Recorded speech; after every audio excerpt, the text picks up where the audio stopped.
এবার ভারতকে অন্ধকার দেখালো পাকিস্তান। মুহুর্মুহু মিসাইল হামলায় কাঁপল ভারত। ভারতের অন্তত 40 থেকে 50 জন সেনা সদস্য নিহত হয়েছে বলে দাবি করেছেন পাকিস্তানের তথ্য ও সম্প্রচার মন্ত্রী তারার।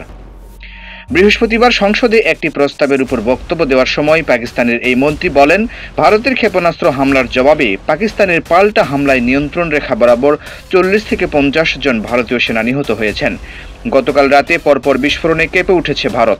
ভারতীয় সংবাদ মাধ্যম এনডিটিভি জানিয়েছে, রাজস্থানের জয়সলমীর এবং সীমান্তবর্তী অন্যান্য শহরে ভয়াবহ বিস্ফোরণের শব্দ শোনা গেছে। পাকিস্তানি সামরিক বাহিনী ভারতের বিভিন্ন সামরিক ঘাঁটির উপর একযোগে মিসাইল ও ড্রোন হামলা চালানোর পর সীমান্তবর্তী রাজ্যগুলোতে ব্ল্যাক আউট ঘোষণা করা হয়েছে। স্থানীয় কর্মকর্তারা সংবাদ সংস্থা পিটিআইকে জানিয়েছেন, একটি বিশাল বিস্ফোরণের শব্দ শোনা গেছে, এরপর একটি সংক্ষিপ্ত নীরবতা।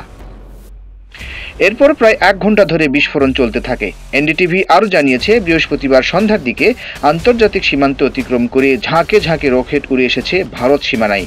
এ সময় পাঞ্জাব, রাজস্থান এবং জম্মু কাশ্মীরের শহরগুলোতে বিমান হামলার সাইরেন বেজে ওঠে এবং বেসামরিক ও সামরিক অবকাঠামো রক্ষার জন্য সম্পূর্ণ ব্ল্যাক আউটের নির্দেশ দেওয়া হয়।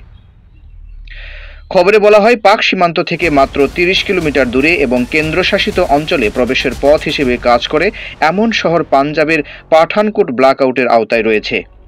এছাড়া দিল্লি থেকে 50 কিলোমিটার এরও কম দূরের চণ্ডীগড় ও অন্ধকার রয়েছে। এই অঞ্চলের বাসিন্দাদের অনলাইনে শেয়ার করা দৃশ্যে ভয়াবহ দৃশ্য দেখা যাচ্ছে। রাতের আকাশে পাকিস্তানি ক্ষেপণাস্ত্র ছড়িয়ে পড়েছে এবং ভারতীয় পাল্টা ব্যবস্থা রাখাতে বিস্ফোরিত হচ্ছে। ভারতীয় সংবাদ মাধ্যম আনন্দবাজার জানিয়েছে, বৃহস্পতিবার রাতে পাকিস্তানের মোট 8টি ক্ষেপণাস্ত্র ধ্বংস করেছে ভারত। পাক হামলার নিশানায় ছিল মূলত জম্মু কাশ্মীরের বিমানবন্দর সাম্বা আর এস পুরা আরিনা সংলগ্ন এলাকা।